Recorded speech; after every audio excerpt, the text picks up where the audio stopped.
These niggas over here,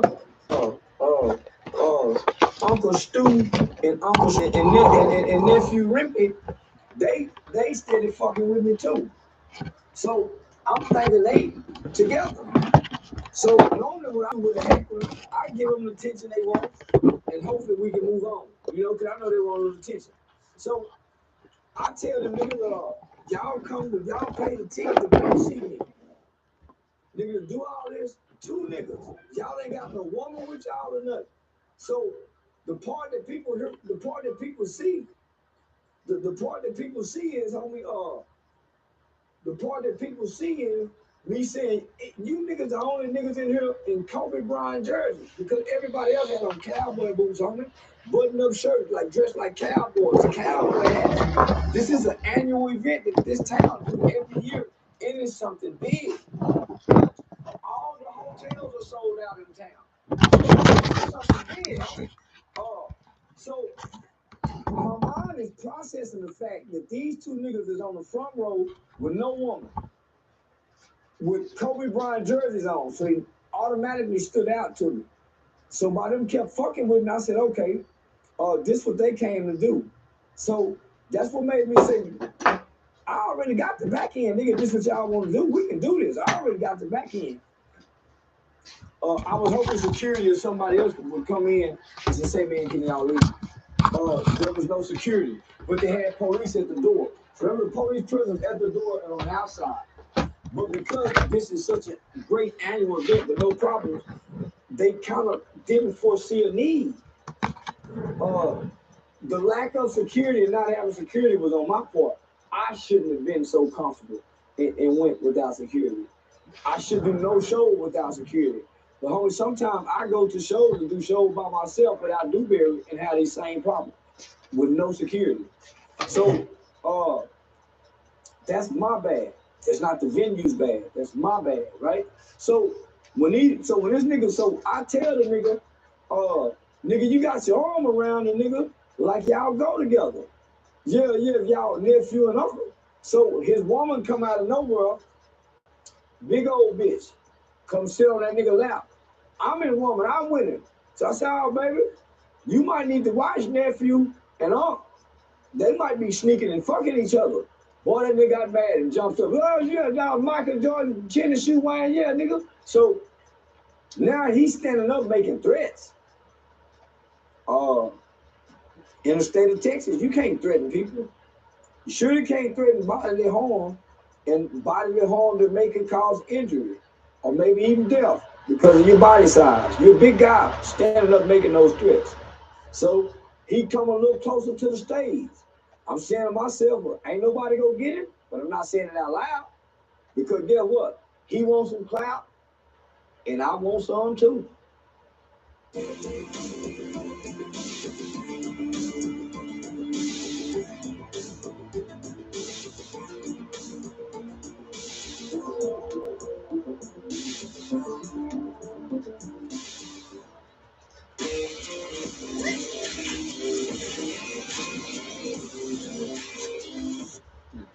He don't know, nigga. I'm a clout chaser too now. He's trying to get some clout. So, nigga, I take advantage of a great opportunity to ruin a comedy show and go viral. And I'm sitting there thinking to myself, you got about 15, 20 more minutes on your set, my nigga. Do you want to finish out the comedy show or do you want to go viral? Which one is more important to you? Making these people happy or letting the world see them? Guess which one I do? I said, which one got us here? I'm thinking this to myself. I say, which one got us here? Going viral. And I grabbed that flower pot. And I said, who this motherfucker heavy? And I grabbed that motherfucker. I said, who this motherfucker heavy? So I'm saying to myself, you really want to do this, nigga? Because it could go ugly. You don't know what's going to happen if you do it. So when that nigga say something, I said, nigga, now I hit you in your motherfucking head, too. When that nigga push his girl like he gonna try to come toward me, I said, okay, this is the opportunity. Time to go on stage. You already, nigga, I hit him in his goddamn head so goddamn hard, that motherfucker. Because that bitch was heavy. You hear me? That's why he was dazed. Hit that nigga with that motherfucker. I didn't see nephew because I only got one eye. I'm focused on Kobe. I didn't see Lamar Odom breaking down, coming off the motherfucking chair. I still COVID. I got my own COVID. So Dewberry jumped down. Dewberry trying to get the nigga. So Dewberry done jumped down and off in the crowd. He don't know who coming toward him. He realized he done fucked up jumping down in the crowd. You got to, nigga, because now you at a disadvantage. You don't know who coming. So he trying to come back on stage, but before anybody can move, I hit that nigga with that flower pot. I should have waited for Dewberry to get back on stage, but I said, well, shit. Here's what I said to myself. What if they kill Dewberry? Nigga, the viral moment gonna bring in so much money. You can pay for Dewberry to get a good casket, give his kids some money. Nigga, go viral. Nigga, we take care of Dewberry if they get it, if they kill him. So Dewberry said, nigga, why you throw it? I didn't think you were gonna throw it while I was down there. I said, Dewberry, I wasn't supposed to, but I had to take advantage of the moment. You don't get these kind of, this is a once in a lifetime opportunity. Now I'm the most trending guy on Twitter, every social media platform in the world, because I made a split decision, thinking quick on my feet when the guy threatened me. I responded properly, hitting him in the head with something. So as he proceeded to get on there, this is what I was telling myself. Nigga, you know they got them cameras out. You got to do this perfect. So that's why I was standing there, and it looked like I was I looked like I was trained to do that, cause I knew y'all were watching. Boy, I said, oh, they watching. Nigga, you got to stay. You got to shine with this one, nigga. Say that's why when he hit, I said, ooh, touchdown. Even with the mic, it looked so precise too. It looked like you was winding it up. I was. I knew y'all were watching. I did that for y'all. I did that for y'all. Cause I knew when some niggas see it, they gonna be jumping up like I scored a touchdown. So I run back and I grabbed the chair. I said, ooh wee. If he come with this, I said, ooh, I'm for the body rocket. I'm for the do. Listen to what I told myself. I'm for to put wrestling moves on him when I hit him with this chair. I didn't see Lamar Odom. I didn't see nephew Odom coming out the corner. He run past Dewberry. Dewberry think he running toward him because it looked like he finna run and get Dewberry. He run past Dewberry, so Dewberry trying to put his pants up. He run past Dewberry and get me with the sack as I'm about to hit the nigga. Yeah. He get me with the sack. Say, I ain't gonna lie to y'all. I told myself, boy, it's over now. They finna get your ass. Say, as I was telling myself that, Sean, listen to my nigga. I ain't gonna lie to you. Boy, as I was telling myself that, it seemed like it took 2 minutes to hit the ground. Boy, it seemed like the ground was a long way. Boy, so it took forever for it to hit the ground. I ain't bullshit, man. It seemed like it took 2 to 3 minutes for me and that nigga to hit that ground. Boy, when I hit that ground, man, I hurry up and tried to get up because I realized I fumbled the ball, the back end money on the floor. Nigga, why them nigga trying to rush and get me? Man, go watch that. Man, I jumped up motherfucker quick, but he had me in the headlock. He got me in the headlock, choking me this way. But he can't get his arm up under my neck because I got my shit took real tight. And I was thinking about biting him. But if I would have tried to bite him, he would have got leverage up under there and choked him. But one thing I know about when a nigga choking you, you do all kind of hoe shit to get loose. And I didn't want y'all to see me doing no hoe shit. So yeah, I let him choke me for a little bit, then Dewberry hit him in the mouth. Pow! He let me go. I grabbed that goddamn money and the police grabbed him. Shout out to the police. He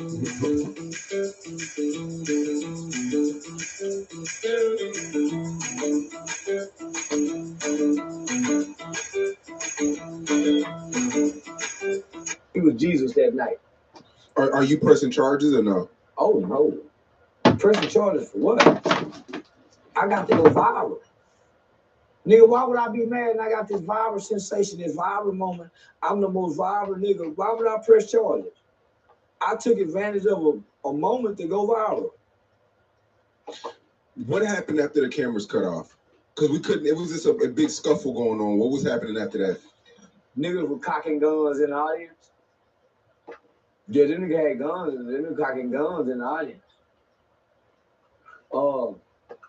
The police got me to the back. I thought I was finna go to jail the way the police were holding me. He said, you're not gonna do this. This is not, no, don't do this. I thought I was finna go to jail. I said, sir, can you please just take me to the back? Can you get me out of here? So I'm in danger. Can you just get me to the back?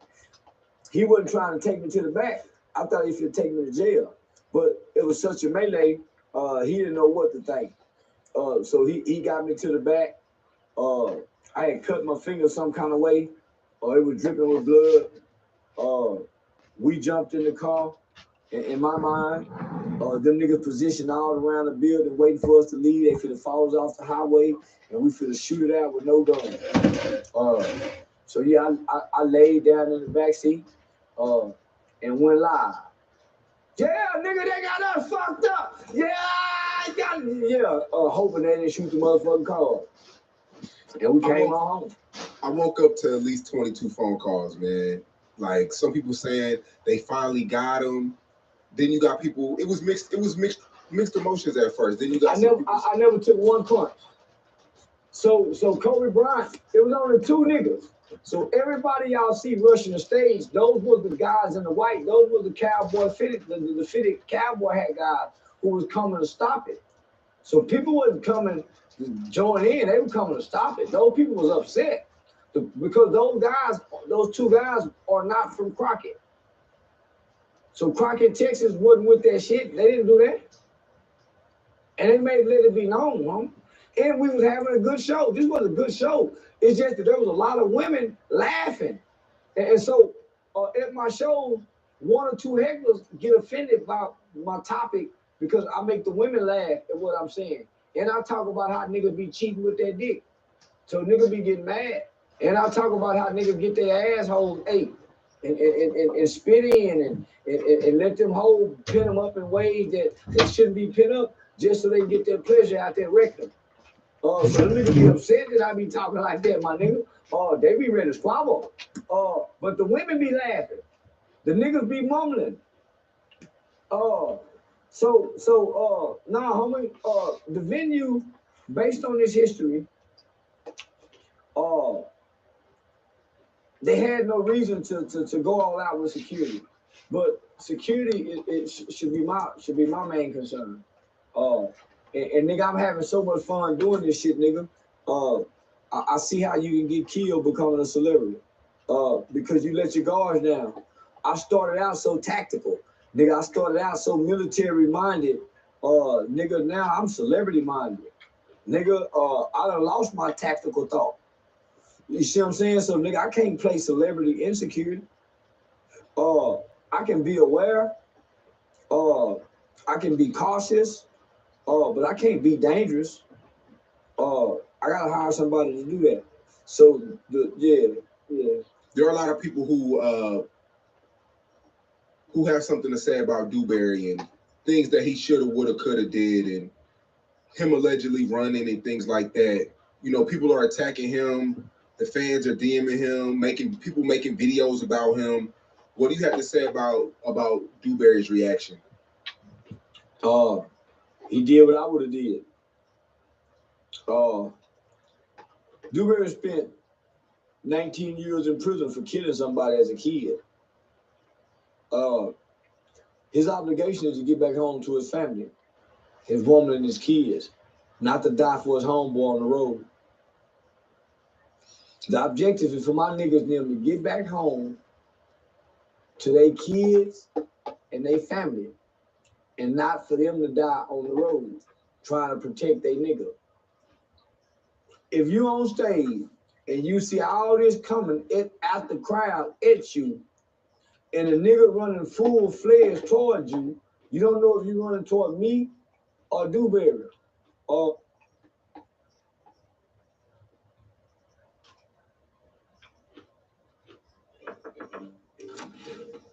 have good news and bad news. What do you want to hear first? Good news. You've been accepted into the Alliance. Awesome. So what's the bad news? The bad news is that I also applied to be in the top Alliance. And since my power is 5 million higher than yours, they're probably going to kick you out to make room for me. Well, I've got some bad news then for you as well. What's that? Guess who's now the leader of that top Alliance? What? How is your power so high? That's right. I've taken over the Alliance with my 20 million power. It's all about... When Dewberry jumped off that stage, that's when he showed his loyalty. That nigga jumped off the stage and took the danger. That nigga jumped into the danger when he jumped off the stage to confront the danger. What more else they want him to do? He jumped off the stage. As his homeboy, I'm the nigga that's wrong because I put my nigga in danger and left him down there with them niggas when I hit that nigga with the thing. What if they would have turned on my nigga? I'm the nigga that's wrong and put his homeboy in danger. See, everybody want niggas to crash out because most people are crash dummies and they looking for the crash dummy niggas. We ain't no crash dummy niggas. My nigga crashed out when he jumped down there. He jumped in front of the bullet when he jumped off the stage. So, guess what, nigga? I'm the nigga shooting at his homeboy down there when I throw that thing at that nigga. Because now I done put my nigga in more danger. So he really fucked up. He really should be fucked up with me, my nigga. Why would you put me in that kind of situation, my nigga? I'm down there with them nigga. So now they done run past him. He got to try to jump back up on stage. He don't know who coming now. He done had to give him, now that his niggas already getting past him. We got our eyes on Kobe Bryant. Neither one of us got our eyes on nephew because Kobe Bryant is the attacker. Come on, my nigga. See, it's no different than watching a football game at home and you saying what the quarterback should have done, which way the running back, which hole the running back should have hit. It's no different than being at the game in the stands. Oh, come on, ref. God damn, man, that wasn't no foul. It's no different. So these are people at home watching it and in the stands that ain't on the field. Yeah, I'm proud of my nigga, homie, because he jumped in front of a bullet for me, homie. He jumped down off that stage, head first, and me trying to go viral, not considering my nigga's safety, not considering my safety, knowing we ain't got security in these niggas' town, I hit a nigga in the head with a flower pot. I'm wrong. That's real.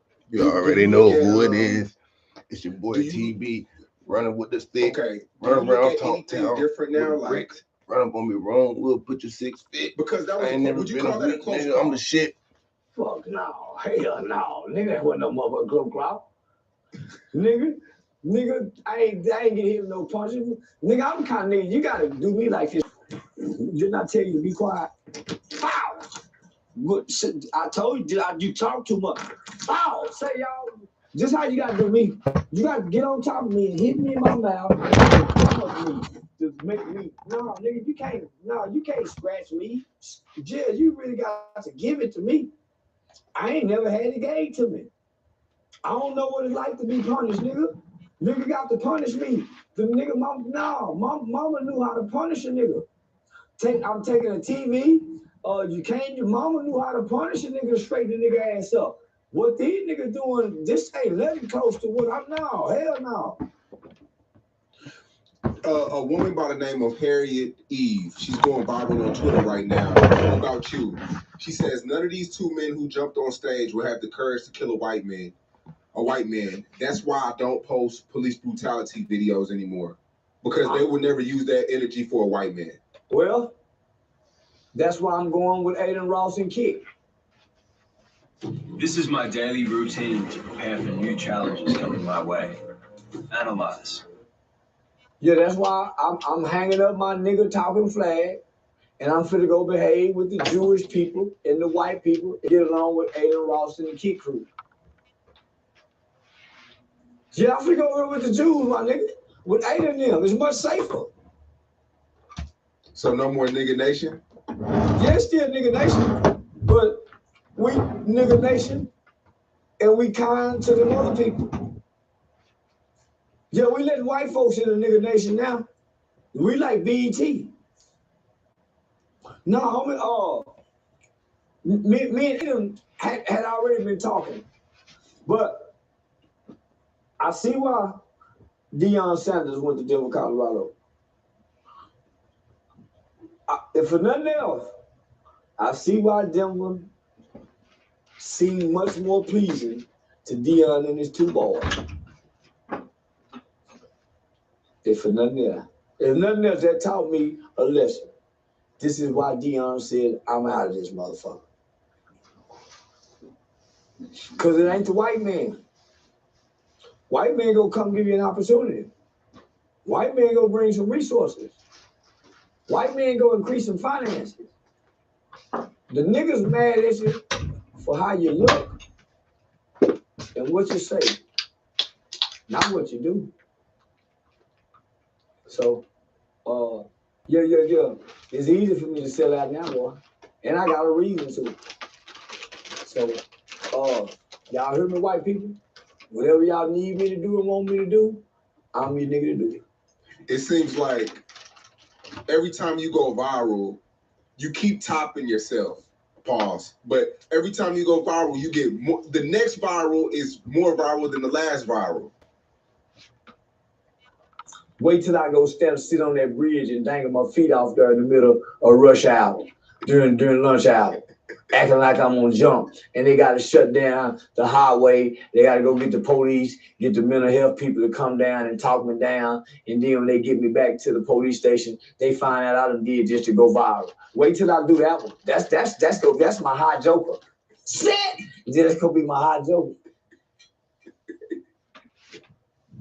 So Soulja Boy spoke out, laughing, enjoying the whole situation that happened Saturday night. He pretty much said about damn time. Well, I never took one punch. I never took one kick. Now, I took a hell of a sack. I ain't gonna lie, I took a hell of a sack. But I left the event immediately without a scratch, a scar, a stain. The nigga who tackled me had a busted mouth. You don't see them niggas nowhere talking. The nigga who got on stage got hit in the head with shit, hit with microphone. I never took a blow. And I just want to tell Soulja Boy, I skeeted in his face. I skeeted all in his face. I just want him to remember, and I just want him to remember these words. Bruh, you tripping? Did you mace me? Yeah, nigga. Fuck you talking about, nigga got me fucked up, nigga, bitch ass nigga trying to. Well, I wasn't showing out on that nigga. So I just want to remind him, because it wasn't that long ago.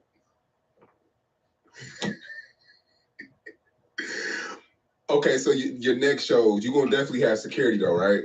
Yeah. I've been interviewing. I'm hiring personal security. I'm hiring personal security. That I'm gonna have a nigga like P. Diddy had, that when I whoop my woman, he go jump in and say, man, you shouldn't do this. And I'm gonna tell the nigga, you'll lose your motherfucking job. You better, I don't pay you, nigga. You ain't abuse my, that kind of shit. Yeah, he gonna be the nigga when I need some more hoes. Say, call this number. They say they sell pussy. Call them and tell them. Yeah, so he gonna be the one get the prostitutes who can come back and tell on me later on if I don't treat him right, like how they doing Diddy. That's what happens when you gotta get a nigga the personal security. They get the inside information on everything, and they got action at fucking your bitch. Cause they gotta pick her up, take her places. He know what she like, he know what you like, and then he might be big and fine and handsome. And you see what I'm saying? So yeah, it's fucked up. But that's what you gotta do to be safe. When you lost a stack of money during the fight, I mean, how did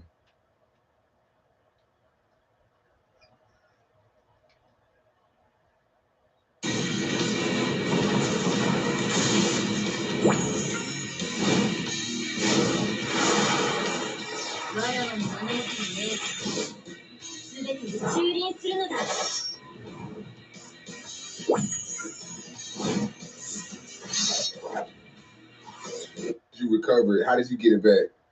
I got tunnel vision. I got one eye. I kept my eye on that money. While everybody else was swinging and trying to break up shit, while that nigga was choking me, boy, I kept that eye on that money. I kept that eye on that money. I kept that. That's why I jumped up so fast. They got to keep my eye on that money. And them nigga was kicking it. It was getting kicked around and things too, Sean. Shit, bullshit. Nigga, I kept that eye on that money. I was focused. But I've been knowing how to focus with one eye like this since I was a kid. I only got one eye. I know how to use this motherfucker. Yeah, man. It seems like people just want to humble you. When you're on top of the world, when you're in your own lane doing your own thing, people just want to see you humble. And that it seemed like yesterday, that's all people were talking about. Finally, they got Charleston White. I'm sick of him. I'm sick of him. Not knowing that this is only adding to your story. I didn't get hit. I didn't get kicked. Even if you did, who gives a fuck? But You're listen, alive. you don't see no niggas running no victory laps. Think about this. We finally got Charleston White. Who's running the victory lap other than Charleston White? I'm the only one running the victory lap right now. You don't see the niggas face nowhere. They ain't viral or nothing. They some unknown guy that got Charleston White. And the internet is taking credit for it. And Charleston don't have a scratch on it. We might want to go become friends then. Because I'm saying, yeah, they got me, y'all. Yeah, I got my ass kicked. So should y'all be satisfied now to just go and let me be Charleston and be funny and y'all not hate me anymore because I finally been got? Or y'all want me to get got again? Y'all want me to get got again? I haven't been got once. So is everybody satisfied? I think it's pretty impressive how you you have a thing with using weapons. I mean, you surprise, nigga. I told y'all I was a surprise fighter. Surprise, nigga. I told y'all I was a surprise fighter. So you see I just surprised you and ran at you? Yeah, the element of surprise is a weapon.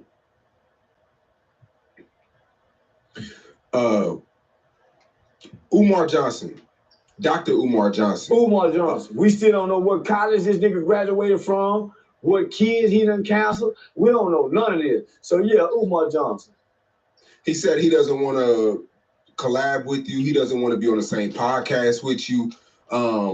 He pretty much ran down all of the things he does for the community. And he said he doesn't want to be with anybody who disses the deceased. He just said he's not really too fond of you, and he doesn't want to be anywhere near you. Yeah, niggas that wear dashikis, them niggas don't mean the goddamn nigga be wearing dashiki trying to look cool with good haircut. Yeah, shit don't mean nothing to me. Yeah, players don't wear dashikis. I'm a player type motherfucker nigga.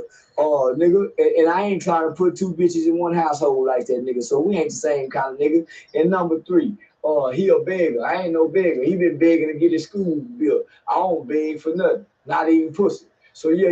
No. We ain't the same kind of niggas. And I ain't got no like or dislike for the nigga. I just know, homie, the strongest man in the land is the man who wake up every day and ain't got to ask nobody for nothing. And as long as he been talking to the people, naming himself doctor, he been asking and begging our people for money. As long as I've been talking to the people as Mr. Charleston White and now comedian Charleston, I don't ask for no money. I don't post my cash out. I don't post no super chat. I never ask for donations. I ain't trying to build nothing but something that's in my village. And I say, this is what I'm doing. And people come join in to help. He's soliciting. So he can give a list of what he's doing, but there's no documentation of what he's done. I can tell you all the things that I've done, but I can also provide documentation of the things that I did and still do. So that's the difference between me and him, nigga. So I tell Dr. Umar Johnson, documentation beats conversation. Yeah,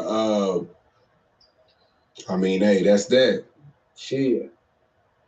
Now, you did do the candle. And let me just say this, nigga. Dr. Umar Johnson, when I talk about that family, who I held security for, whose son killed the high-ranking Fort Worth police officer, Dr. Umar Johnson knows Supreme and his wife. Dr. Umar Johnson knows Baba Amin. I almost admire you. Still on these streets, running uncut. I'm just a neighbor. Out of Fort Worth, who helped Jay Prince start the School of Prince Family because he had the Uhu Academy. He got it in Fort Worth, he got it in North Carolina. So Dr. Umar Johnson, we both have a mutual person who we both have mutual respect for, a guy by the name of Baba Amin. He's the director and the founder of the Uhu Academy, a black school that develops his brilliant black minds in this country. Dr. Umar know him. And nigga, I know Dr. Umar traits and characteristics. That's why he know I know who he know. And nigga, if I get on that stage, nigga, I'll kill his career. So I'm gonna let y'all continue to respect him, nigga, but I know him. And I know some people I can put on this motherfucker right now, in this career right now, nigga. Tender dick, weak, calm and motherfucker. Boy like to calm. I ain't no calm freak, nigga. Dr. Umar Johnson is a calm freak. Nigga like to calm. That dick is tender and weak. He want 3, 4, 5 holes under one roof so he can freak. I ain't the freak, nigga. That's why I talk so bold, my nigga. And I can go in a strip club and throw all this money as long as I've been going to strip clubs. You don't hear no woman coming out saying nothing shameful, bad about me, nigga, no aspect. And I'm around a lot of women. Nigga. I don't touch these girl pussy. I ain't the community leader, nigga, that's coming through trying to get the perks with the pussy. Now I get the perks, nigga, with the praise, the admirations from the kids. I'm known amongst the youth, not Dr. Umar Johnson. So we're in 2 different lanes. I mean, but y'all are both pro-black. I ain't pro-black, nigga. I'm pro-nigga. I talk nigga talk. I ain't pro-black nothing. I don't give a fuck about black people. I think black people are weak. I think niggas are strong. I don't give a fuck about, I ain't pro-black, my nigga. Nigga, I'm anti-black. Black is a color. It ain't no noun. Niggas was people. Them was a race of people. Black is some shit they made up to hide some shit. So I'm not Pan-African. I'm not FBA or whatever that shit is, my nigga. I'm ignorant nigga that don't want to go along with nothing that's in the book. Cause the white man control the books. I don't want to go along with the law. The white man control the law. I find some laws that I can break and I'm willing to do time for. The other laws I adhere to. But nigga, I don't want to read. I don't want to know how to read English. I want to know how to build something. The niggas that was called nigga couldn't read English, couldn't write, but they could build a house. So Dr. Umar, I ain't pro-black, my nigga. And I make that very well be known. I'm for them po niggas. I'm pro-po nigga. Po nigga baby.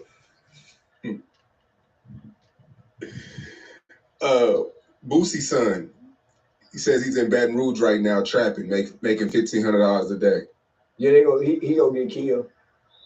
Them niggas in Baton Rouge go rob him and kill him too. Man, little Tootie Booty ain't tough enough to be out there in them Baton Rouge streets. His daddy had to leave. So do he want to pay for the sins of his father? Because his daddy killed a lot of people, nigga. And there's some people there's some family members that love to have that little boy head. That's why his daddy pleaded with him. Come on, my nigga, I get your money, man. Come on, I go get my boy. Because, boy, the sins of your fathers is a motherfucker for you to have to pay for. He don't want to cash in on them sins, my nigga. He don't know, but his daddy do. Whose fault is it, man? Is it the son trying to live his dad's life, or is it Boosie? Is it Boosie's fault? It's Boosie's fault. Boosie was getting the boy dick sucked when he was young, trying to get his dick sucked. How Tootie condoned himself on the internet at his age is his father's fault. My son couldn't do that. Nigga, my son started trying to take pictures and post them on the internet. And one day, nigga, they came across my phone. Nigga, I made him take all that shit now, my nigga. Because you see me do it now. You ain't gonna be nothing like me, nigga. You gonna be better than me. I don't give a fuck what you see me do. So I'm saying that, but it don't mean nothing if I ain't changing what I'm doing to support that. So nigga, I had to change what I was doing that was giving off the perception to my son that this is cool. Book that trip to Vegas. In this economy? What are we, rich? Are we rich? Oh, what a relief. No more secretly renting the attic to that scary lodger either. And at the reservoir. We're not rich. I use Kayak to compare hundreds of travel sites to get a great deal on our flight, car, and hotel. Who goes to the reservoir? Kayak. Search one and done.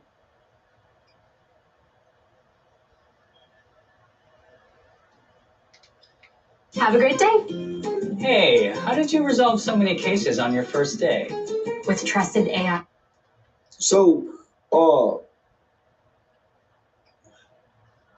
nigga, I started doing something different so he can see something different. Because a son can only do what he see his father does. A son can only do what he see his father does. If he can't see his father, he mimics whatever male he got access to. Nigga, Boosie's son got access to him. So nigga, he mimicking his father. He done listened to all them lyrics. So what ended up happening, nigga, homie? Your son think you a hell of a nigga based off all the bullshit he done heard. When he finally get older and see you trying to change and you're really not about the bullshit, oh man, he think you a mark. Oh man, my daddy, oh man. If you go back and watch the movie South Central, that was the problem between the little nigga and his daddy. His dad ain't OG Bobby Johnson no more. They looking up to who daddy used to be because who he is now don't compare. They want that old glory to be because that's the covering that's been over there. That's what's been covering him as Lil Boosie's son, what your daddy used to do. Now he's speaking against it. And daddy looking lame and sounding lame. So guess what he do? He do just what every prodigal son do. Run away from daddy with the riches and come back home broken, busted, disgusted, world done fucked him over and said, okay, daddy, I'm ready to listen. And that's just what got to happen. I'm praying my boy don't run from my boys. I'm praying my little nigga stay, cause man, I'm praying my little nigga stay with me, homie, that he keep listening to his daddy. Cause nigga, between me and his mama and his grandmama, nigga, and his aunties and his uncle, we ain't gonna tell him nothing wrong. So man, don't run from my boys. Don't run from my boys. I mean, you got Boosie Estates, you got the big mansion, you got the new houses that he's building for the kids. But let me just go back to Baton Rouge. All that's cool, homie. You gotta think, nigga, when Boosie was rapping, Lil Tootie was a little bitty nigga. So from 0 to 5, those are very critical years in your stages of development, from being an infant, for toddler to infant. So those are very critical stages in what you get from 0 to 5. From 5 to 10, that's another stage. 10 to 15. So throughout these stages, we young parents, right? So from 0 to 5, nigga, Boosie having these kids, what, 16, 17, 14? So what we're exposing our kids to at 24, 25, 26, 27, 28, we kind of fucked up in them years. Nigga, the kids coming in while we fucking. Yeah, all kind of shit. From 5 to 10, they seeing some shit. And what ended up happening is, nigga, we forget what we exposed our children to throughout those years. Now they done picked up on some shit and we done sowed some seeds. We done sowed some negative seeds and they got our chromosomes and they got our traits. So whatever you see in your children that you don't like, that's what you got in you. So that's something in you that you don't like. That's why you despise it in your children.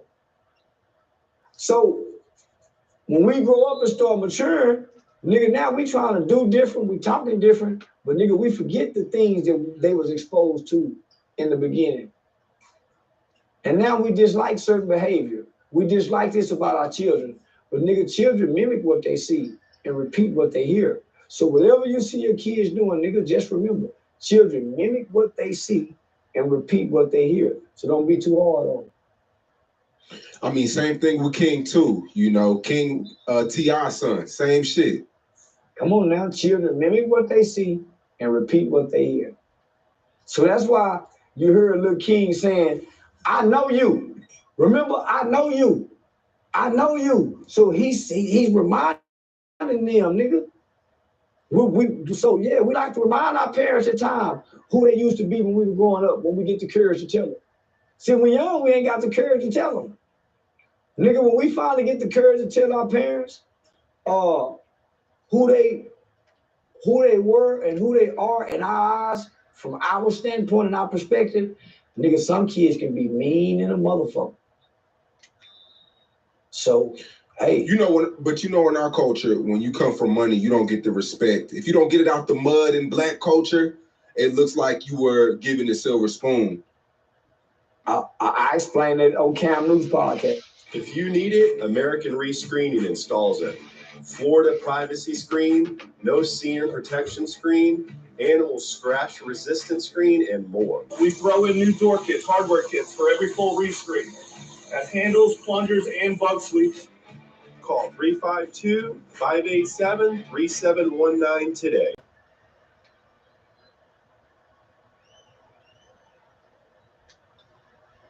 America's most iconic foods are now shipping nationwide.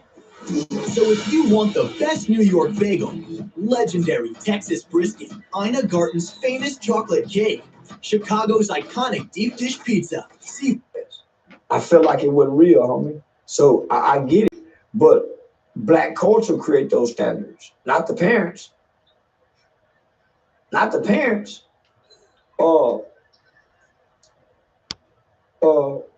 Like, look at Big Meech's son. Look at Diddy's son.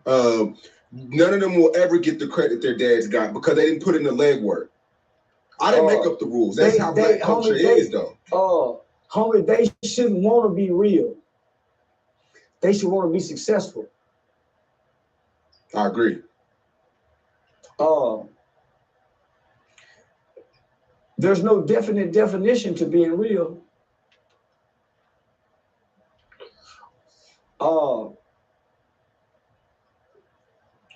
We're fucked up when rich kids want to be real.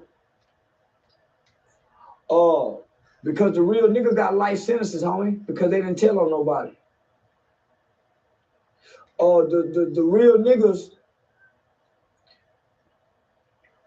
niggas gotta try to go 30 years, 40 years in prison without a woman and not sleep with a man. All the while, every unit he go to, his homeboys is doing it. The real nigga got to suffer, homie. The real nigga got to, he got to endure hardship at a level, at a rate that the average person will break from. What's the rewards for that shit, homie, to have to go through that? Only to come home years later and what you call real and what was real when you were real ain't real no more. And you done suffer for being real. And what you suffer for, this real don't get the rewards no more.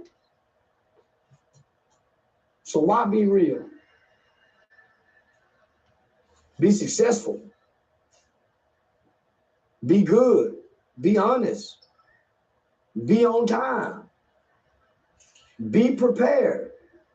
Yeah, nigga, fuck being real. Speaking of that, King Yella, 1090J came out with some more paperwork today at King Yella. You know, the police asked him, was King Von and 600 Breezy, were they in gangs? He said, yeah. They said he was snitching. You even commented. You said, I thought real street guys don't cooperate with the police. I don't, because I thought real street guys, the first rule is you don't talk to the police. That's why you be silent. When the police say you have a right to remain silent, anything you say can and will be used against your court. Why are you in there talking?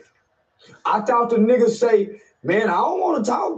I talk to my lawyer. My lawyer talk for me. My lawyer whisper in my ear and tell me which question to answer. My lawyer tell them what happened in this situation. I have no business talking to the police if I'm a real street guy. That have always been the rules.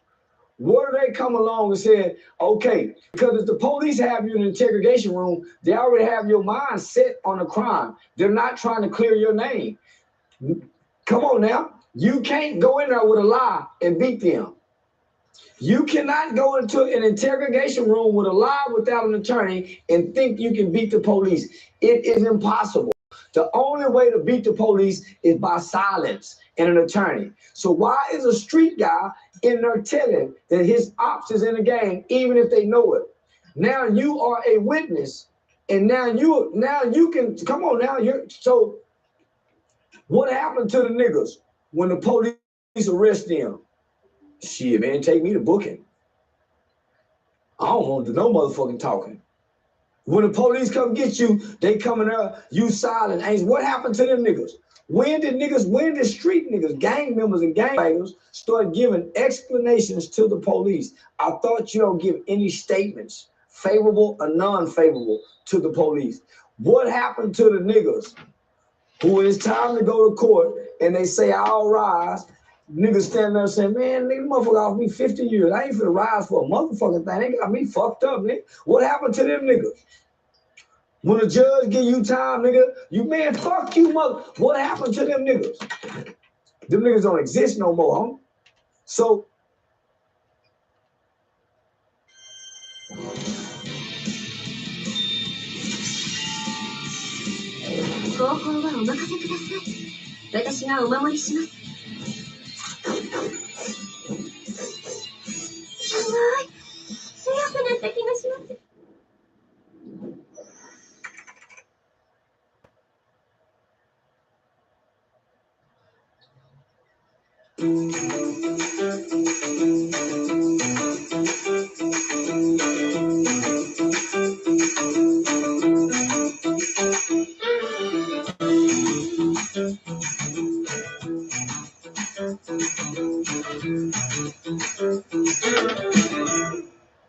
I'm telling our children, man, don't listen to these niggas, homie. All these niggas talk to the police. All these niggas give an explanation. If you give in trouble, homie, go get you a lawyer and give an explanation to the police. If you done something you think is right and it's possibly can be wrong, still go give an explanation to the police, homie. If you done something wrong, still go give an explanation to the police. Have your lawyer do it though. But if you're a street guy, you ain't got no business talking to the police, my nigga. And that's always been the rule. So if 1090J got paperwork on a nigga talking, guess what? They done talk. Cause one thing we know about old Jakey, nigga, he been accurate as a motherfucker. He batting 100%. Yeah, you said that his word means nothing though, because he's white and black culture. It shouldn't mean nothing. Yeah, it shouldn't be nothing. Yeah,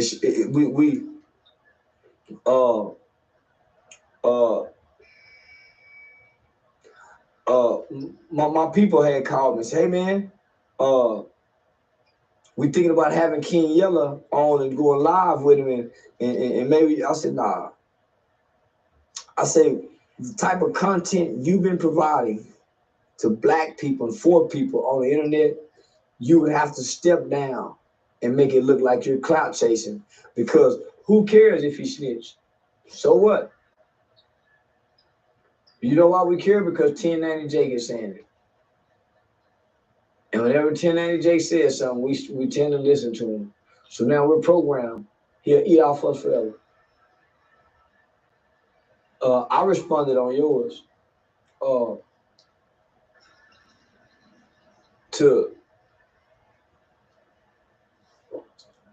put you in the portal of it. Yeah. I responded on yours to put Say Cheese, a black operated platform, to help boost you into the algorithm and into the portal, because I know my name is algorithm based right now. I wouldn't have come in on 1090J's. Yeah, I'm disappointed that we so in tune with it.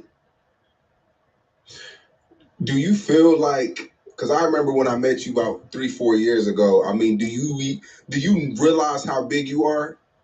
Like in society, in the world? Nah, cause I won't stay on Twitter long enough. Nah, I don't know, homie. I try to play like I do, but because if I did, I would have security. I move like a nigga just like nobody knows me. And I get bombarded in places with pictures and talking. And the people with me get frustrated at times. Now I don't know, my nigga. But like, what's the reactions? Is it are people starstruck? Do they cry when they see you? They're more starstruck. Yeah, people starstruck. Yeah, motherfucker starstruck. I'm quickly recognized. And I be saying, man, how you recognize? Man, I watch all your videos, man. I watch. It's humbling, homie. So in person, I'm very humble. So I'm not this cocky, arrogant guy. I'm only like that online. But yeah, homie, people's responses is very humbling. So I blush and smile. Yeah, and I take pictures and I shake hands. I hug. Yeah. The Cam Newton interview, 5 million views, bro. That's crazy. That's the first time Charleston White had ever been interviewed in its entirety. So, Say Cheese TV,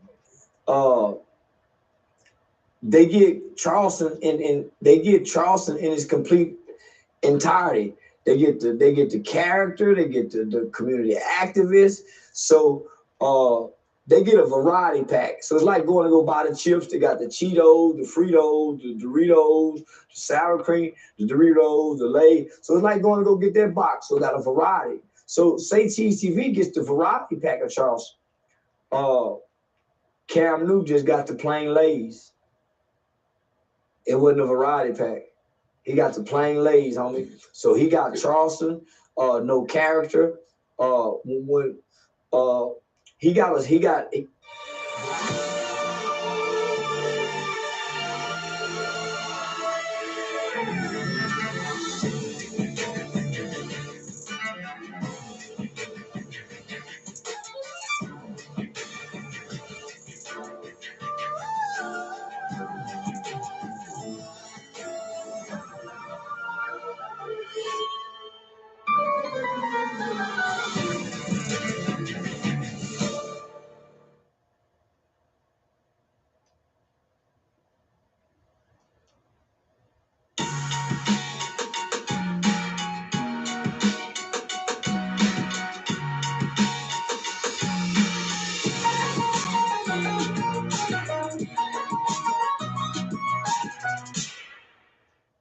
a snippet of the character when I realized he was defending Dion. When I realized that this interview seemed like it's mostly about Dion, I went into character on him. So that's why you start hearing niggas slapping my bitch and woo, woo, woo, woo, woo. So that's why the substance of it kind of started changing. So I tell people all the time, how you get the character basis how you get the man determines on the type of questions you ask me. So if I see your questions let me know which one of these motherfuckers you want. I know the variety pack is good for our demographics and our platforms, our audience. They don't want Charleston all the time here, man. They want that chicken shit Charlie. They want the Rat Williams. The world been trying to crucify and attack Charleston, where I gave the world Charleston finally. So y'all gonna attack this man. And for what I see, they love Charleston. Yo, there's a video going viral right now, and this is before the fame, where you're chasing strippers down the street. Not strippers, you're chasing prostitutes. Real prostitutes, not chasing them. I had been fighting with the school district because where my youth organization was, the Classy Lady, was right across from the Stop 6 projects. There's a street called Tierney Road, right off of Rosedale, which was a very known host road. So as I'm going to the youth organization in the morning, I'm noticing that the tricks, the niggas is buying pussy, the white boys is buying pussy, they're turning down the streets, hitting their brakes and stopping the girls, the little girls in uniforms as they walk into the bus stop, because the bus stop was on the host road. So every morning I would come through and see all the kids out on the host road, and the prostitutes would be out too. So, yeah, I parked my car at the Classy Lady, walked over there, and start telling them hoes that they can't be out on the host road until the kids get on the bus. Let them kids get off on the bus, man, before y'all start selling pussy, because y'all bringing the perverts through here. And the perverts, not knowing from a distance or whatever, that these are kids. So nigga, I started squabbling with the Fort Worth Independent School District about putting resource officers out there because this is a high crime area. Sex trafficking is a crime that's on the rise. I was doing training for the United States Department of Homeland Security Human Trafficking Division by way of Special Agent Keith Owens, who's now retired from the department. So I was doing trainings with him for the North Texas Crime Commission at Eastfield Police Training Academy. So I was doing human trafficking presentations with Texas Wesleyan University, with the Criminal Justice Society. So I was big in teaching and doing trainings for human trafficking, as well as I was partnering with Traffic 911, who's a very prominent organization that deals with the triage of sex trafficking victims. So I was very intricate in doing the trainings at the time for human trafficking. So I was aware of these young girls being standing. So no, I wasn't chasing after them, homie. I was going to go establish law. And let me go back, not chasing after them, but like I was walking up and down the host road, letting it be known that y'all can't sell no pussy until these kids get on the bus. If I catch y'all selling pussy out here, I'm gonna call the police on you, ho, bitch. Y'all ain't. But what the camera don't show is me telling them, if you got a drug habit, because I know heroin addicts, homie, they need this to get off sick. They're sick. So I'm telling them, if you got a drug habit and you need this fixed that early in the morning where you got to come out and sell pussy, bitch, come over here to the classy lady. The old man pops called it the church house. It's our church house. Come over to the classy lady and borrow $20, but bitch, come back and bring that money back after you done borrow it. As a matter of fact, since you down there selling pussy, and bitch, just come drop some money out before you have to borrow some money, bitch. That's how you do in the community. You do it at the church. If you paying tithes at the church, you're supposed to go get some money from that church. So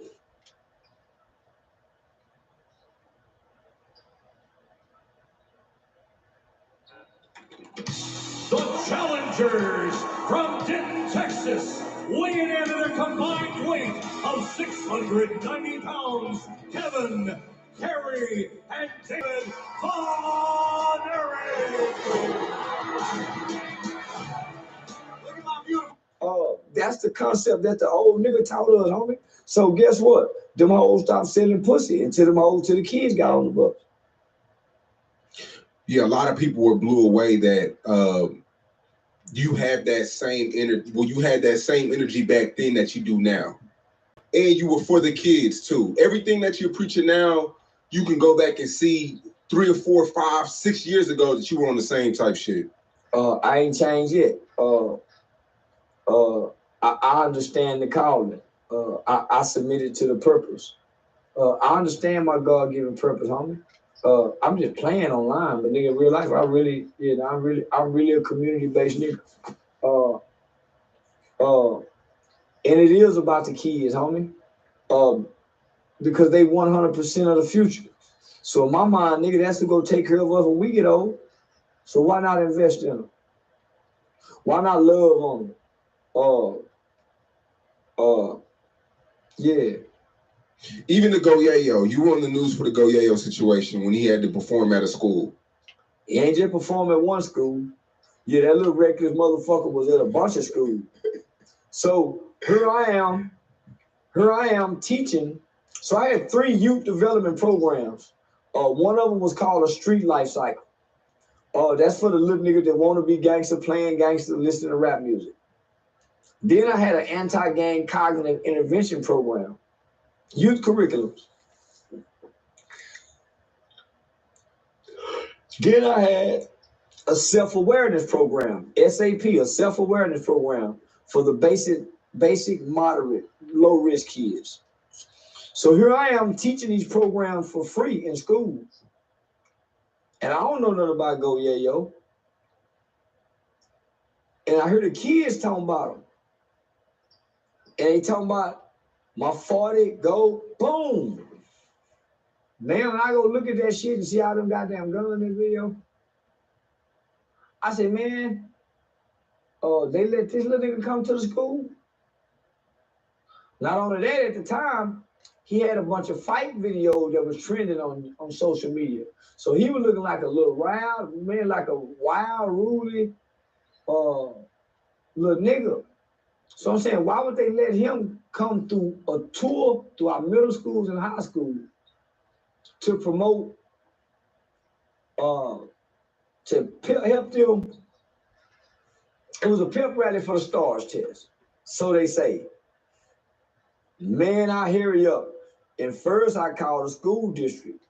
I said, hey man, y'all got this guy coming and these kids' fathers can't even come up to the schools?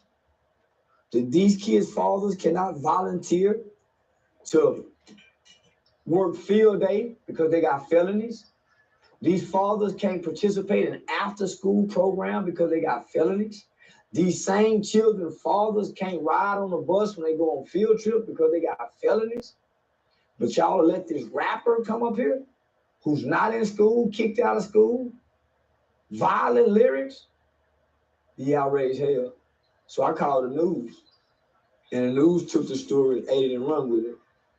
And then that little nigga came back and made a badass song. Channel 8 News or something. The response song was a motherfucker.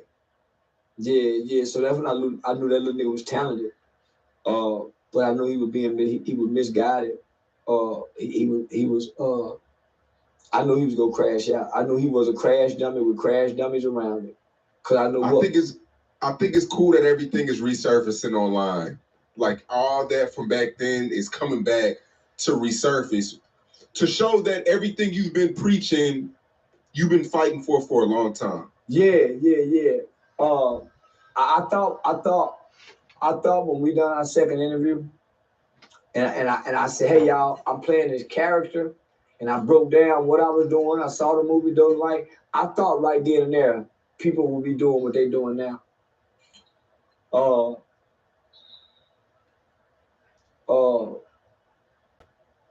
I've been living under a lot of threats for the last 5 years because of the things I've been saying and speaking against. My mother's address, my sister's address, my home address, my grandmother's address, my daughter's number, my number, my sister's number. All these people's lives have been put online because people put in jeopardy because people don't like.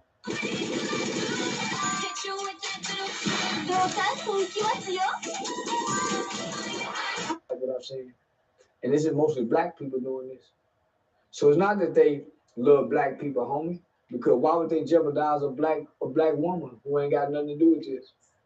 But they'll love a guy who kills black people. They'll disrespect Tuka's mother. So it's surfacing now because this is a generation that I keep trying to tell people. They don't know God.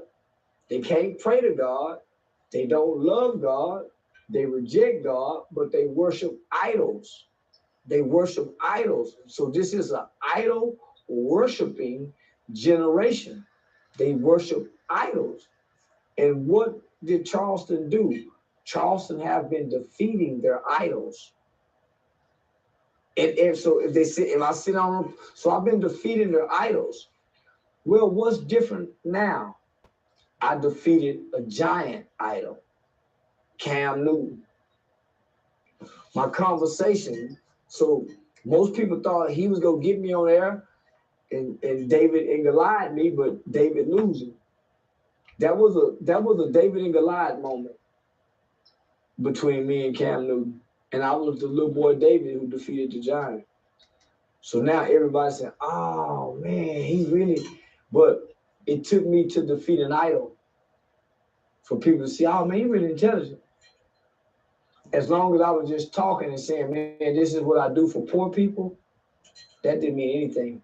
I had to defeat a rich and powerful celebrity status quo individual for people to give me recognition for what I do for poor people. But had I never defeated this rich and powerful idol, then none of these things would be resurfaced. Finesse 2 Times. He recently got into it with his blood brother. They look just alike. Yeah. Did you talk to his brother after this? I'm looking at it said Charleston White speaks to Finesse 2 Times brother about being jumped. Now I made a video about it being jumped. How do you feel about that? I think it's shameful. I think that's probably one of the worst things a mother could see is her 2 boys that come out of her pussy raised in the same household that was fighting. But one thing I know, homie, him and his brother don't respect each other, and the niggas around them don't respect neither one of them. I'm gonna say that again. You can tell him and his brother really don't respect each other. And you can see by this that the niggas around them don't respect Finesse 2 Times, nor his brother.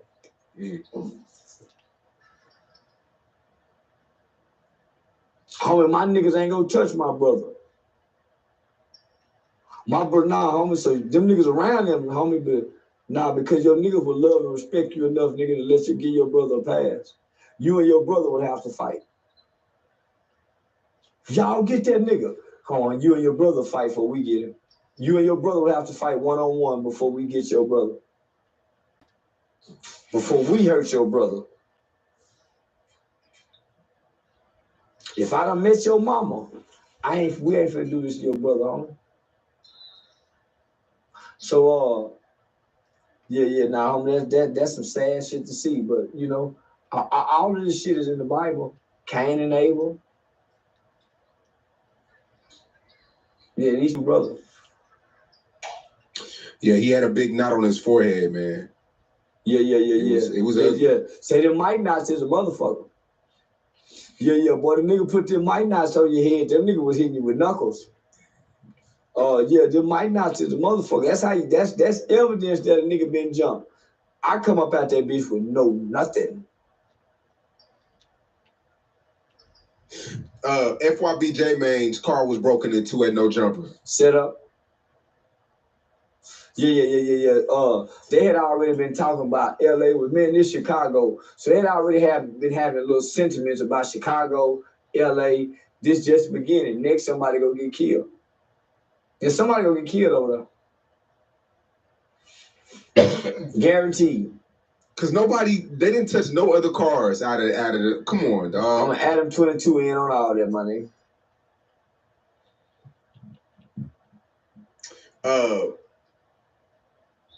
Did you see dude won the show? Cause Adam 22 did a show with the 6 dude.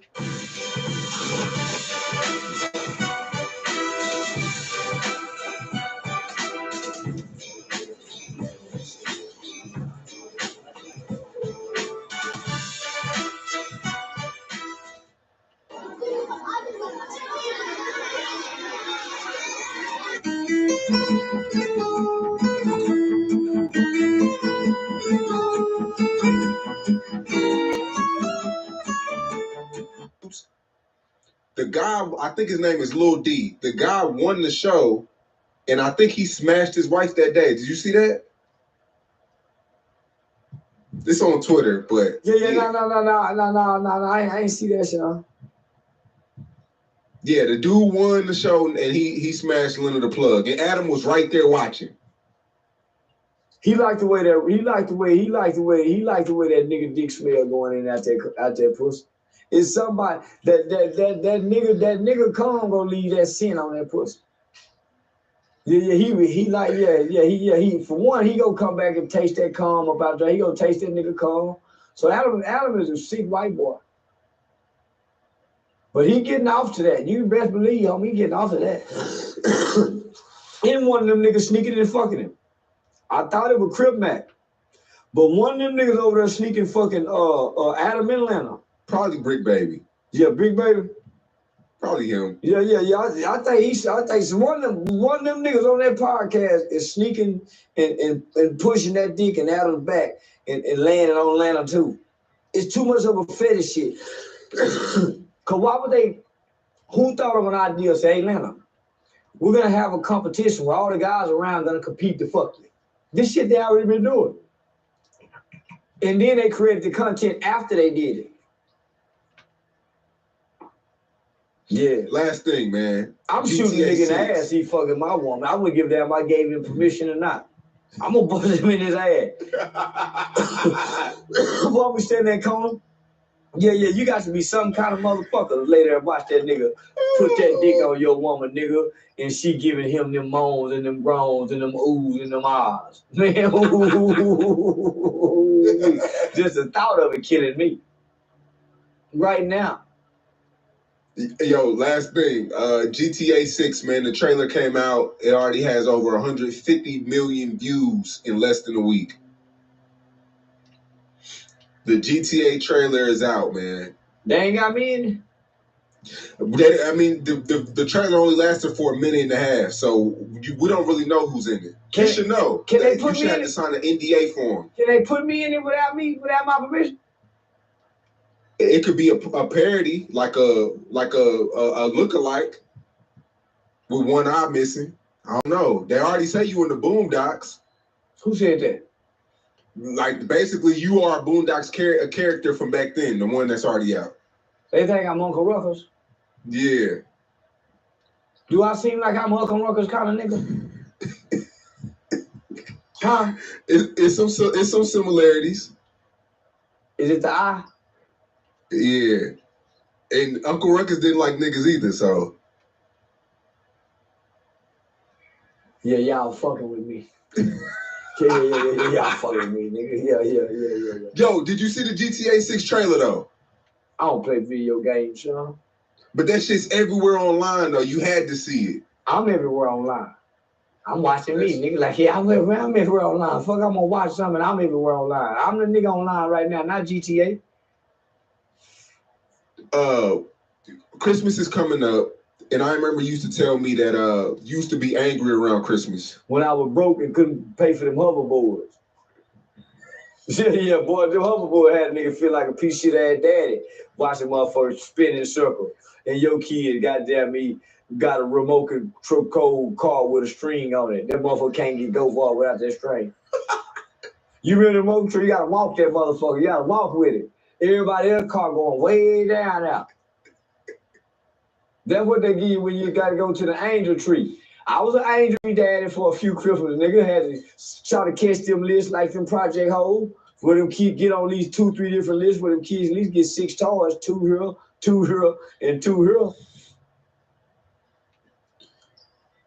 So I mean, what's your goals for 2024? I ain't got no goals. Yeah, fuck some goals. Yeah. I done grew up and became everything I wanted to be in life. I ain't got no more goals. Yeah, I done gave up now, Sean. I'm just gonna ride this shit out. I'm a comedian. I'm in movies. Me and Brittany Renner go do something in 2024.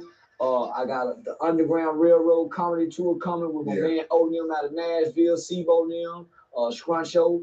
What else I got?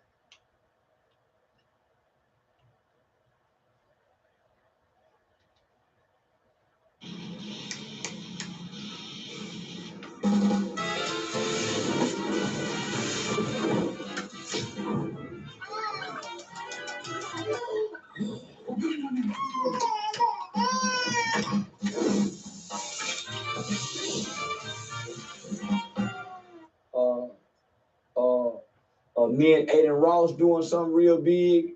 I got 3 different streaming platform deal offers.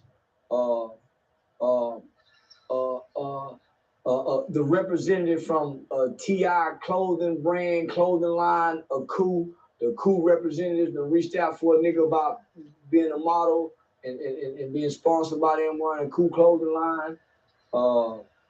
Aiden Ross said he might give me a new eye, the one that moves. Oh shit. I don't want no motherfucking moving eye. Nigga, what kind of nigga I'm gonna be with a moving eye? And this motherfucker been sitting still since I've been in elementary. He ain't got to move now. Nigga, I don't want to go have no surgery that can make my eye move now. I don't want to go sleep. Wait, so you don't even want to fix your eye? It's fixed. Nigga, in my mind, when they fixed it back then. Why it need to be fixed? What need to be fixed? What are you saying need to be fixed about my eye, Sean? So you can see out of both eyes. I asked you that. Nigga, I asked you what needs to be fixed about my eye. I got a glass eye. What nigga eye they gonna put in there that I can see out of? What kind of eye you think they can put an eye in here and make me see again? I don't know. Aiden, does Aiden know somebody that? So I mean, goddamn boy, don't know nobody that put no goddamn eye. No, science ain't that good, Sean. Now I know Jews is some bad motherfucker, but they ain't that bad where they put take a dead, put an eye back in a no eye and make that motherfucker have sight. Now that motherfucker do a lot of shit, but they can't transplant no eye. Now let me stop saying this shit. I don't know, but let me just say it from a nigga standpoint. I don't believe that if I take this motherfucking eye right here. Oh no, don't take it out. Hey, don't take it out. Nigga, shut up. You want me to believe it's an open, empty space right here. They can go take another eye from a human, put an eye in here. Put the eye back in, please. Nigga, just look, nigga. Listen to what I'm saying. You think they can go take an eye and put an eye in here that's not in there and make this motherfucker see and it ain't nothing in there right now? I'm insulted that you mad at me. Some bullshit like this. And if Aiden Ross and them can do it, yeah, I take it. Boy, I love to see out this eye again just to see what it look like. Do you take it out before you go to sleep every night? No, I play like it's a real eye. And I don't never take it out. You know, Fetty Wap had an eye like that. His shit was ugly. Yeah, he was ugly with his. I ain't ugly with mine. He had an open space. He didn't have a fake eye. I got a fake eye. He had a hole. It was ugly too. So how often do you take it out? I play like it's a real eye and don't take it out. Y'all supposed to take it out every other day and clean it, but I play like it's a real eye, nigga, and don't take it out. Man, hey, Charleston White, man, I appreciate it. Next time, get security, man. I don't want to wake up to niggas. I was scared as shit, man. I seen so many phone calls and shit like that, man. Don't scare me like that again, man. When that nigga tackled me and I hit that motherfucking ground and it took so long to hit the ground, boy, I was scared of the motherfucker too. I said, boy, this is it. But guess what I said as I was bracing for the kickings to come? I said, boy, you gonna be viral in the morning. It ain't gonna last long. Boy, I was bracing like a motherfucker. Said, don't worry about it. This ass whooping ain't gonna last long. Somebody gonna stop it. They gonna break it up. You feel I take some blows. And I waited for them blows. And pow, Dewberry hit that nigga. I said, get the money, nigga, get the money. My nigga, man, until next time, bro. Be safe. All right, my nigga.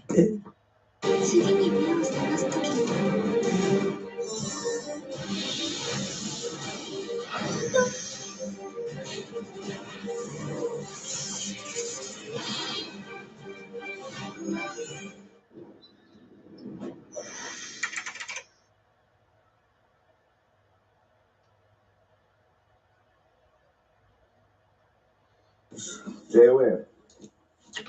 Could you do me the honor? Do me a favor, Nicolette. I'm playing this. You make me two jelly beans. 2 jelly beans out of there. Jelly beans. Fish. Yeah, let that shit play. Set that motherfucking tone, though. Yeah. I wish you had a spread there. That'd be hard in there. You know what this is? Like, you know what you need on here? You need a nigga in the beginning that say, yeah, and you don't stop. Yeah, and it don't stop. Yo, and it don't stop. 1 into the 4. You already know how I'm coming through the door. Let me bring it back. 1 into the 4. 1 into the 4. 1 into the 4. Okay, come on. Ooh. I get down on the I get down on the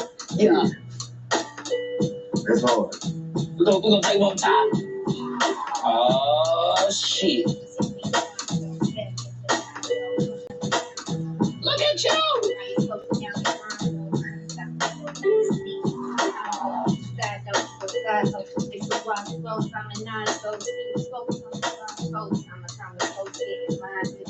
I like the way you came on top there. Come back. Don't stop there. Yeah, you on the 85 South Show. I'm about to show you how we get down with I flow. Welcome to the ATLANTA. That's where I stay. I keep the K right there with me. You know how I lay. Like we don't lay. Because I'm all about my chips when I dip. These niggas know what's happened when I trip. Ooh, look at the drip. Don't slip. Ooh, Okay, let me try it one more time with a big ass gun. You was going off so hard and you ain't saved me none. The oldest one, my mom was the oldest son. I'm just started, so this shit just begun now. I went through a backflip, break it backflip. And you know, we coming through with some black crips. And I know another nigga on the other side.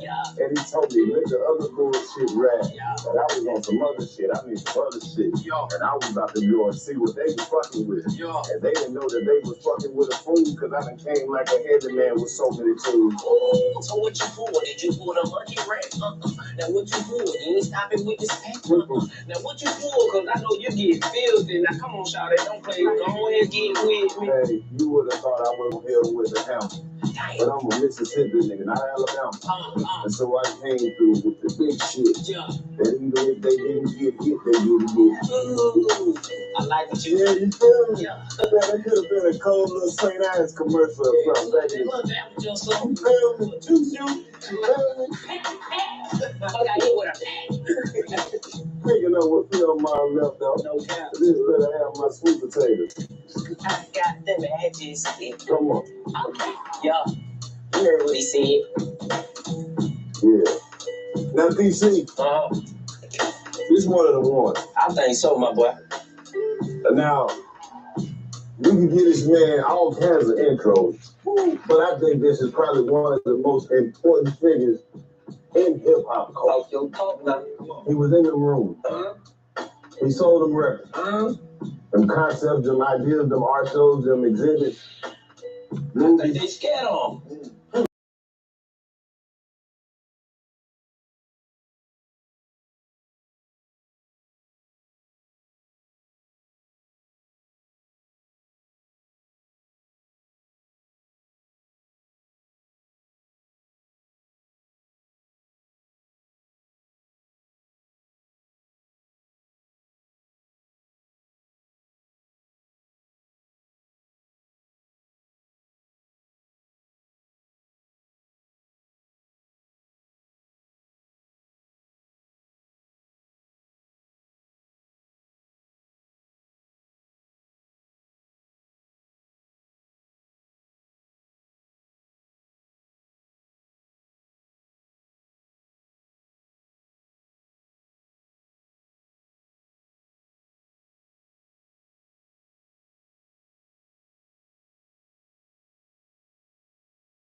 and thinking. I don't know any other mentality. So if you're talking to me like I'm not a boss, I'm not going to understand.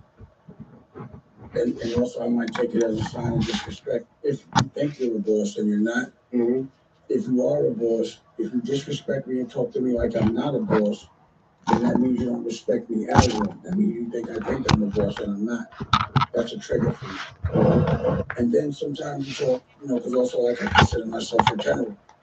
Sometimes you talk to soldiers and they don't understand general talk. They want to be told what to do. They don't want to learn. Just tell me what to do. But I like to make a soldier into a general because I got a lot of wars to fight. But at the end of the day, those wars are for love. But yeah, so that's what it is. It's just a mentality. It's a CEO mentality. How do you stay in that?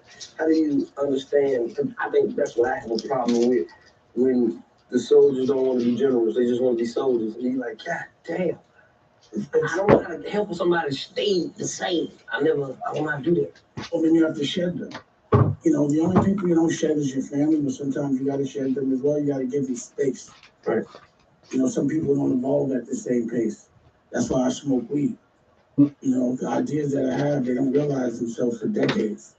But people constantly want to be stuck on the Titanic, knowing it's going to hit an iceberg just because they're used to it. Patterns hypnotize people. When you put something pause in someone's face every day, all day, they don't know any better. They just, even if it doesn't feel right, they do what they're told. Like, look at the way the world is set up. Right. We're taught to sit behind a desk for 8 hours a day while the sun is out, while we're children, so that we're prepared to do that when we become adults. You ever been to a school and they taught you how to pay taxes or have money? Right. Or taught you how to pass a law? Right. So these are logical things that should be taught. And also the curriculum that is implemented today is a curriculum that was made by Thomas Jefferson. And this is facts. And that was for a white man to know how to tell a black man what to do, and for a black man to know how to listen to a white man. And we still have that curriculum today. When we go to school, we're presented a sport, and what Paws is dangled is you can break a social class if you try to win lotto and spend your whole life not learning and doing a sport. And while you're in that team, they don't teach you about anything that happens after 30. Knowing that more than likely you're not going to become a professional. If you do, the likelihood of it lasting and you not getting injured is slim to none. So why are you going to distract a kid in the school? You're not going to teach him about what happens if this shit don't work out, right? Why do schools look like courtrooms and jails? Especially the schools in LA. Everywhere. Every school looks like a courtroom. It looks like a hospital. They all look the same. It's programming. I go to a kid's prison, to the school in Chicago. What they doing to those kids is the saddest shit, and I suspect they're doing it everywhere. The kids don't have outdoor space. They breathe recycled air. When they get locked up, they're given a drug. The drug makes you impotent. It kills your libido.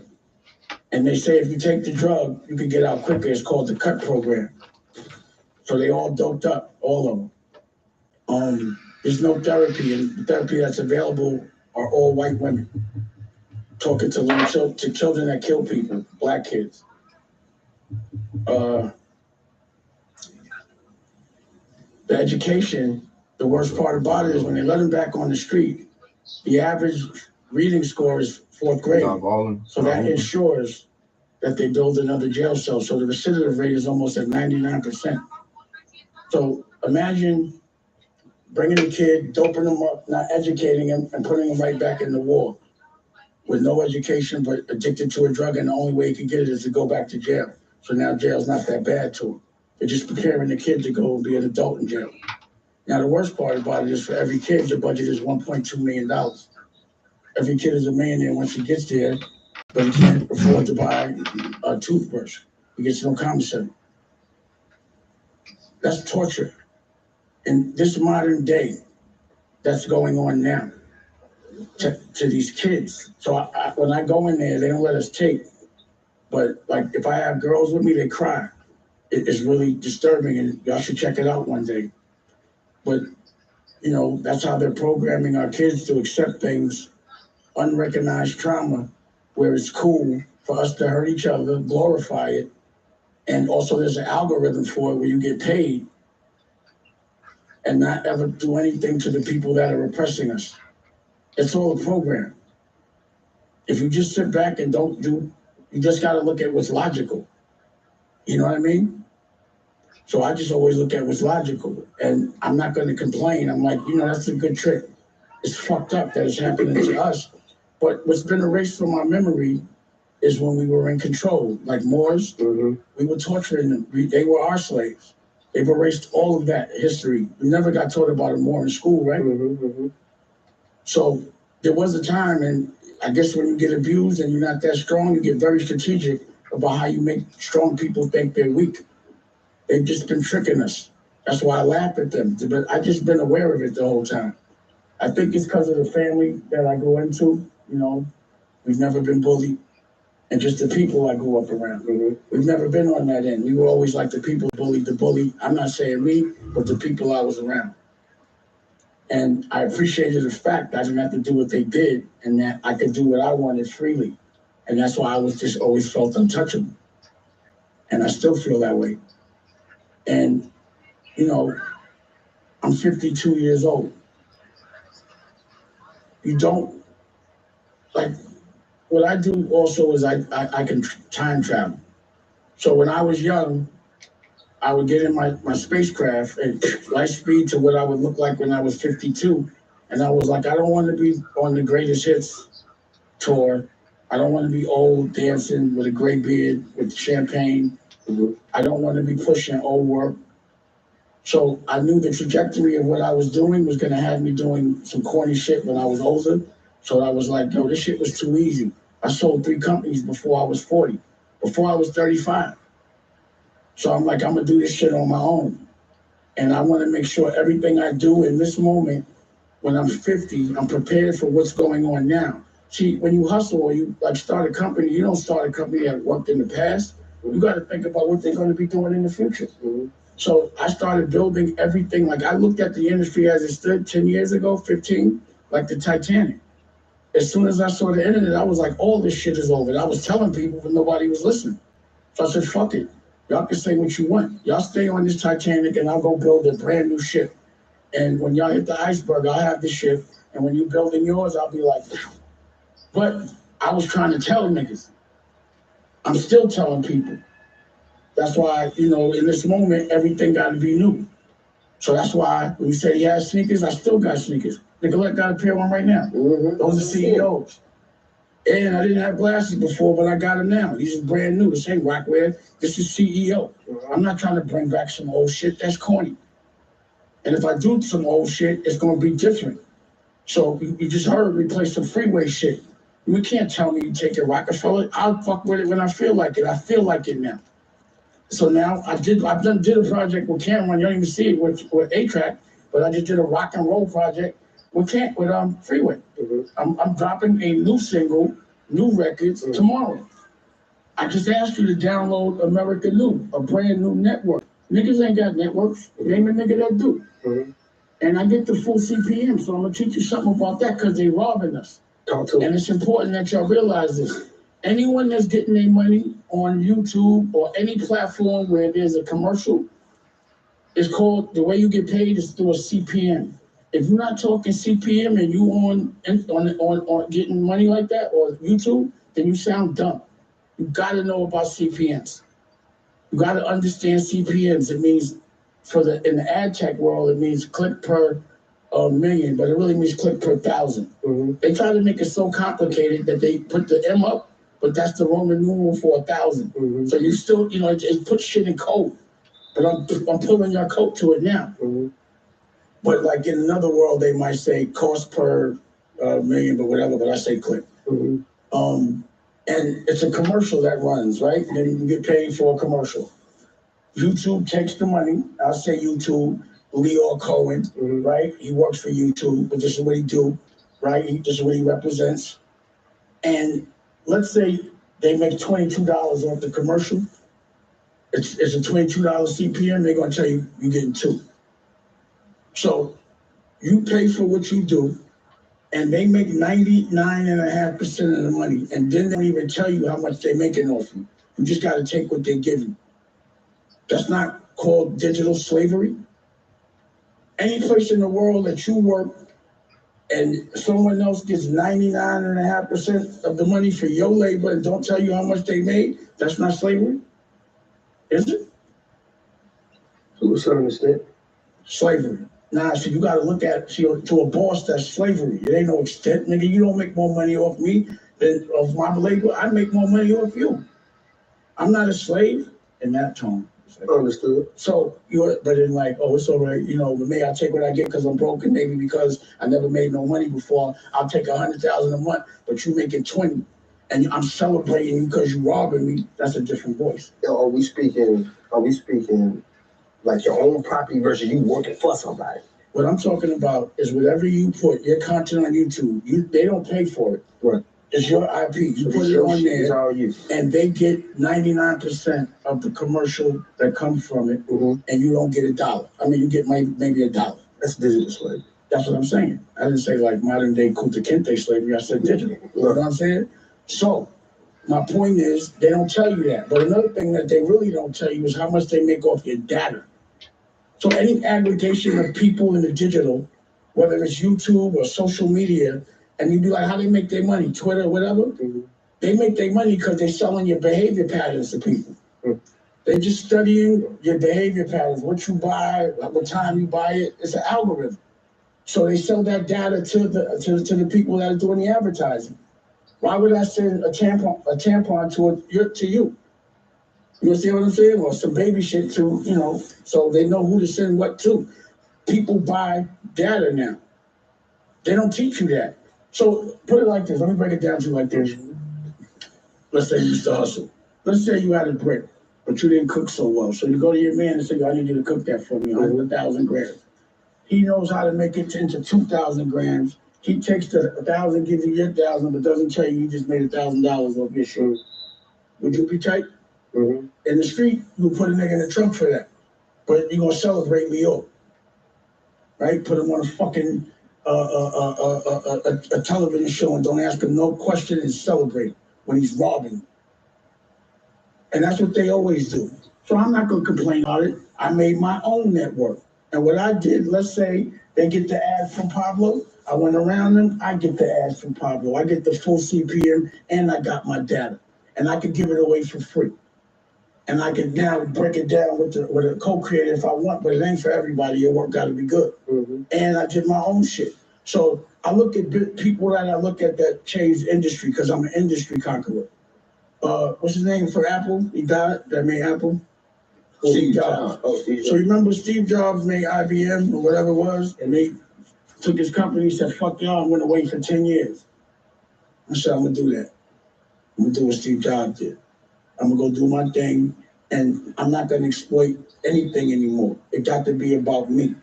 So I went and learned rock and roll, so I could come back good at it. And that's what you just heard.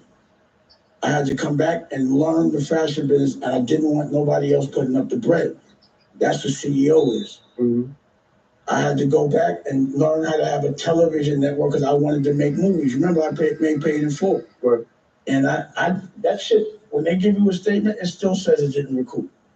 That's why I ain't no Paid in Full too. I ain't make no money off it. I'm fighting in the street over that. I'm going to court over that. And motherfuckers is running up on me. And these are the motherfuckers that made the money. Bring it back. What happened? Don't only gotta speak on two. You're a street nigga. You know how to talk. What going on? What you mean? In the street? What the Paid in Full? So this is what happens in I'll explain the movie business to you, right? So you have, boom. Let's say I bought the script from AZ, right? I got the rights to his life. Then I go to Miramax Dimension, and they acquired the rights to his life. So now they got it, and they're now just paying me a fee to make the movie. And that's what happens in television and all that. So you don't own it, and they just pay you a fee. So they put up the money and they pay you a fee and then they start telling you what to do. But I got to deal with everybody in the street. You know, Cam got shot over that shit. You know what I'm saying? So that shit was real. We to this day, we still going through it over that motherfucking thing. So I'm making it now, but I had to have it on my own platform. I had to get the lion's share of the money. I'm the one that got to be fighting in the street. If you acquire the rights first. I don't have to. That's what happens. You acquire the rights first. Right. You don't have the money to make it, so now you have to give it to somebody else. You know that? No. All I heard was you acquired the rights and then they acquired the rights. You didn't know that in general? No, I know that's how it go. I'm just listening to your story. That's a normal story. I'm saying that's the industry standard. Right. So same thing with a TV show. You go have your idea, you go to E1, they take the idea, they take it from you, get your life rights, and they go get a network gives them a budget, but now they're just paying them a fee. So they'll be like, you get 400,000 episodes. As long as the episodes are right, I don't care what you do with the money. So a production company, right? Like let's say this, you got cameras. All you gotta do is read it. You're fucking 7 feet tall. You can contest your ass on the ground. So they just go to skim. So that's how the production companies make their money, is all from the skim. And then they tell the artists, I mean, it's never a black production company. It's always a black person that's down with a white production company, right? And what they'll do is tell the artist, oh, we paying you short bread, go get your money in the strip club. You understand what I'm saying? Like get paid to be like hosting and shit like that. And that's the game. So I'm too aware of the game. Like I look at it as a boss. I'm like, how will you make the money? See, that's what y'all gotta start asking. Stop worrying about how y'all make. Y'all should know how y'all make the money. They're giving it to you. Ask them how much money they make. I don't give a fuck what you giving me. How much do you make off me? That's it. Nobody never asked that. In the street, we do. We ask each other that. We don't trust each other. As soon as they get, and another thing, when you get on social media or YouTube, or you actually sign a contract. You got kids signing contracts without a lawyer looking at it. Y'all giving away all your rights. Nobody even looking. Why? This seems logical though, because nobody looking. Just because they say it's sold, that means they robbing us. The less we know, the more they rob us. The more we know, the less they rob us. That's why they got to talk to be nice. I'd be frustrated when somebody's trying to sell me fake shit so confidently. You know, you're like, bro, I'm not dumb. It's frustrating. So that's why I smoke weed. And that's why I'm like, fuck it, I'm gonna do it myself. And then you put niggas on and they go jump on their side and they start, selling out their, I can't be doing all that shit. So that's why I was like, I'm only gonna do this network is my family. You 3 for 10. I work for my family. Well, the oil companies, they my families. That's not mine. I work for my family. I'm at work right now for my family. And on my network, I have therapy. I have children's programming. I got books out right now. I got Rocky, my girl, she sold a book called the Dusko Goes to Space about my son. She already sold 60,000 books. That's 10,000 is a bestseller. And you know how? We go into the Board of Education and they let us teach the kids how to dream. See, I'm down with something called the OSG. It's hundreds of principles from economically challenged places. And when I say economically challenged, I usually mean black, but we always know what we mean when we say black. They know our verbiage. They know how to block what we're going to say already. We're saying the same shit. So we got to change the verbiage. Economically challenged. And what they do is they talk about the things they could do off school grounds. Dr. Dennis McKeesey curated all the coolest principles. So if there's public officials that are black or from our culture and principles, they're going to let us teach. So we have to teach. We have to give curriculum. All we do is we let them give us curriculum. Why would we let them teach us how to be slaves and not know it? So you know how you keep a slave? You don't let him know he's a slave. That's the digital world right now. That's what they're doing. So I'm telling everybody, whether you fuck with me or not, I still want you to tell them to talk to you a different way. How much do you make off my shit? How am I signing something and I'm not giving it to a lawyer? When do we do that?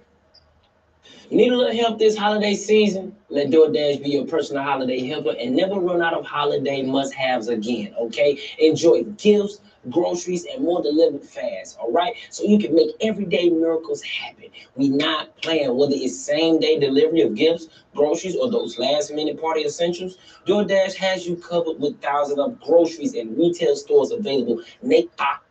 You can skip Or at any convenience, it'll play daily. You know why I like this? I know y'all might want to ask me some questions. Yeah, but shit, we just sit here like, fuck you, nigga, I won't know everything, hoe ass nigga. So I don't try to tell you what the problem is. I have a solution. That's America New. Right. So everyone watching, go to your phone. It's free. It's what I've been doing the last 10 years. America New. America NU. Just check it out. That's it. And I have a Freeway album coming out. Black Guns and Freeway. So with me, I'm like, I don't want to just make money off artists. I gotta be an artist. I don't want to make money off somebody's clothing line. I gotta design it. I'm a player coach. Period. And it's cooler that way. It's way cooler to be the artist than the administrator. I'd rather be the artist. And I'm admitting that right now. Yeah, I would rather be the artist. I hate business. Look at the People do anything for. I'ma still be the money. I'd rather own. If you're gonna be the artist, you gotta own the business. Or you're gonna get exploited. And I try to teach artists how to own the business. If you notice, every time you spaz out, it was never on the artist. You ever seen me spaz out on the artist? Mm-hmm. I might tease, you might snap, but I always spaz out on an administrator. Niggas, I'm yelling at a robbing artist. That's why I was yelling at them. And y'all acting like I'm bugging. I'm like, I'm yelling at them because they bullying y'all. Somebody got to do it. Somebody got to do it. I enjoy it. I be like, let me call me. I like it. I love it. Ask Nori. Ask anybody. I'd be like, yo, I'll do it for free. Let me know. I'll fix your shit. I'll tell you exactly how to talk to them and exactly what they should say. Or I'll tell you, blame it on me. I don't give a fuck about them. We don't need them. Who cares? That's what I mean. I'll be like, fearless or what? Like nerds? I don't give a fuck. They all fucking group up. They all do this all corny shit, Steve Stout, all that other shit. That is bitch ass nigginess. Right. Period. Like I just didn't realize that people